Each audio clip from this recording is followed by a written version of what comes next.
La spiritualité, ce n'est pas juste un délire mystique, c'est la science primordiale, celle qui comprend le plus grand mystère, la vie elle-même.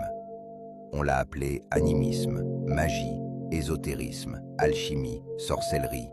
Mais au fond, tout cela parle d'une seule chose, la science de l'invisible. Alors pourquoi est-elle si mal vue aujourd'hui? Pourquoi une science si riche en savoir, une science qui nous permettrait de comprendre mieux le monde, est-elle diabolisée? C'est parce que la société nous a conditionnés à la voir ainsi depuis notre enfance, avec la télé, l'école et surtout la religion. Et même ceux qui veulent s'en rapprocher sont toujours bloqués. Par quoi? Par la peur. Parce que l'être humain rejette toujours ce qu'il ne comprend pas. C'est un mécanisme de survie. Mais à part ça, beaucoup de personnes se disent spirituelles lorsqu'elles sont impliquées dans leur religion. Mais ce qu'elles ne comprennent pas, c'est que la religion est une spéculation de la spiritualité. Elle tâtonne et donne des réponses qui rassurent et qui vous contrôlent.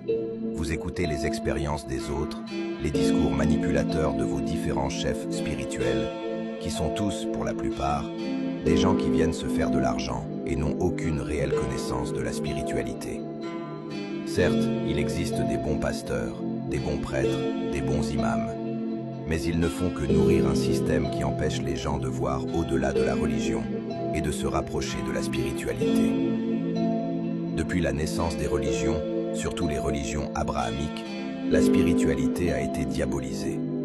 Et pourtant, les plus anciennes civilisations, d'Afrique, d'Asie, des Amériques, étaient profondément spirituelles et animistes. Elles vivaient en harmonie avec la nature, les cycles, les énergies. Puis vinrent les dogmes, les guerres saintes, les génocides. Pas au nom de Dieu, mais au nom des hommes qui parlent au nom d'un Dieu qui n'existe réellement que dans leur esprit, au nom de la religion. La spiritualité, ce n'est pas l'opposé de la science, c'est la science supérieure. La géométrie sacrée, au-delà des maths, l'alchimie, au-delà de la chimie, et l'astrologie, au-delà de l'astronomie.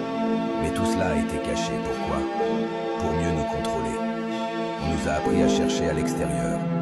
Le prêtre est l'intermédiaire entre toi et Dieu, et tu ne jures que par ses paroles.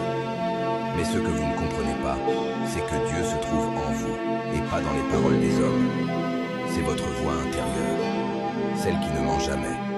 Votre intuition, votre âme, votre divin. La société vous surstimule, vous distrait, vous gave de dopamine et vous empêche de vous centrer et d'écouter votre voix intérieure. La spiritualité ne remplace pas la science, elle la prolonge là où elle s'arrête. N'oublie pas, ton âme sait déjà. Il suffit de réapprendre à l'écouter. C'est ça la spiritualité. Merci. C'était Ama.